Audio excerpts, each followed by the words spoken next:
आप देख रहे हैं अल्फा डिफेंस हिंदी में आपका स्वागत है।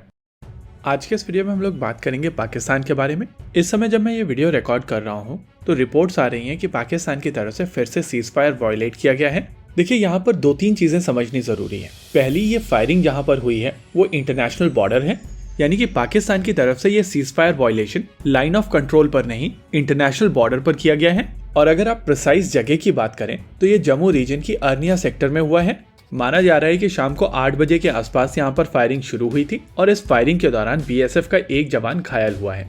इनको ट्रीटमेंट के लिए जम्मू मेडिकल कॉलेज शिफ्ट कर दिया गया है, लेकिन उससे ज्यादा कुछ बीएसएफ की तरफ से बताया नहीं गया है। हालांकि एक अनसेड रूल है कि अगर पाकिस्तान की तरफ से फायरिंग की जाती है तो तुरंत भारत की तरफ से जवाब दिया जाता है, और यहाँ भी पाकिस्तानी रेंजर्स की तरफ से जो फायरिंग की गई है उसका जवाब दिया गया है। वैसे पाकिस्तान की तरफ से इस तरीके का स्टेप पहली बार नहीं लिया गया है। इससे पहले 17 अक्टूबर वाले दिन पाकिस्तान की तरफ से कुछ इसी तरीके की हरकत की गई थी, और इस तरीके की हरकत लगातार पाकिस्तान की तरफ से की जाती रही है। 25 फरवरी 2021 को भारत और पाकिस्तान के बीच में एक सीज फायर एग्रीमेंट साइन हुआ था, या कहें जो already existing cease fire agreement था उसको फॉलो करने की बात को अग्री किया गया था, जिसके बाद लंबे समय तक भारत और पाकिस्तान के बीच में शांति बनी रही थी। हालांकि तब से अब तक लगभग 2 दर्जन बार पाकिस्तान की तरफ से सीज फायर का वायलेशन किया गया है और भारत की तरफ से उसका जवाब दिया गया है। वहीं दूसरी ओर नवाज शरीफ काफी समय के बाद में पाकिस्तान वापस आए हैं, और आते ही अपने पहले जलसे में उनकी तरफ से कश्मीर वाला राग अलापा गया है।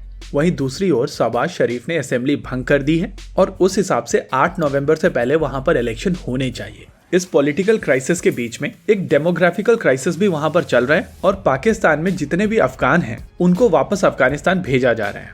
रिपोर्ट्स के हिसाब से 1.7 मिलियन अफगान्स को नवंबर से पहले वापस अफगानिस्तान भेजा जाएगा, और इन सभी क्राइसिस के बीच में आने वाले समय में पाकिस्तान में इलेक्शन होने वाले हैं। इसके अलावा जब भी पाकिस्तान में इलेक्शन होते हैं तो कोशिश की जाती है कि भारत और पाकिस्तान के बीच में टेंशन बढ़े, और जब दोनों देशों के बीच में टेंशन बढ़ती है तो पाकिस्तानी आवाम नॉर्मल मुद्दों को भूलकर एक साथ भारत के खिलाफ आ जाती है, और एग्जैक्टली यही पाकिस्तान आर्मी चाहती है। अब इस सीज फायर वायलेशन के बाद में भारत की तरफ से जम्मू के अर्निया इलाके को खाली कराया गया है, और ये चीज इंडिकेट कर रही है कि आने वाले समय में हेवी आर्टिलरी शेल्स यूज किए जाएंगे।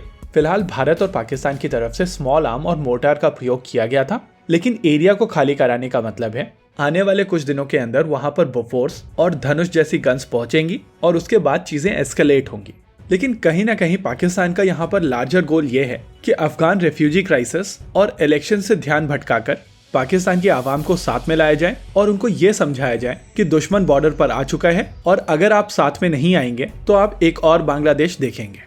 इसके अलावा कश्मीर में आर्टिकल 370 का हटना पाकिस्तान में इमरान खान के सर फोड़ा गया है, और इसी वजह से ये बाकी सारी पार्टीज मिलकर कश्मीर को लेकर ज्यादा बातचीत करने वाली हैं। अच्छा, यहाँ पर एक चीज ये भी है कि जो रेडिकल्स होते हैं वो डेट्स को लेकर बहुत पर्टिकुलर होते हैं, क्योंकि उनकी तरफ से जितनी भी एक्टिविटीज की जाती हैं वो सारी की सारी सिंबॉलिक होती हैं। इसी वजह से डेट्स उनके लिए बहुत ज्यादा क्रूशियल होती हैं, और 26 अक्टूबर जम्मू कश्मीर ऑफिशियली भारत में मिला था, और नेचुरली इस तारीख के आसपास पाकिस्तान की तरफ से कुछ ना कुछ भारत के अगेंस्ट किया जाना था। आप सभी को याद होगा कि इजराइल के ऊपर 7 तारीख को हमला किया गया था, क्योंकि 50 साल पहले 6 अक्टूबर वाले दिन अरब देशों ने इजराइल के ऊपर हमला किया था, जो ये दिखाता है कि इन लोगों की तरफ से काफी कुछ डेट्स को लेकर सिंबॉलिकली किया जाता है। वहीं दूसरी ओर भारत के अंदर एक डायलेमा बन जाता है स्पेसिफिकली इस समय पर, कि अगर भारत सरकार इनके अगेंस्ट एक्शन लेती है तो कहा जाएगा कि इलेक्शन के चलते भारत सरकार की तरफ से ये एक्शन लिए गए हैं, और अगर भारत सरकार ये एक्शन नहीं लेती है तो नेचुरल क्वेश्चन निकल कर आएगा कि क्या भारत सरकार पाकिस्तान के अगेंस्ट किसी भी तरीके का एक्शन लेने में सक्षम नहीं है। इसी वजह से मेरे हिसाब से आने वाले कुछ दिन क्रूशियल होने वाले हैं, और ये देखना काफी इंटरेस्टिंग होगा कि भारत सरकार किस तरीके से यहाँ पर रिएक्ट करती है। इसी के साथ आज के इस वीडियो में रखते हैं केवल इतना ही।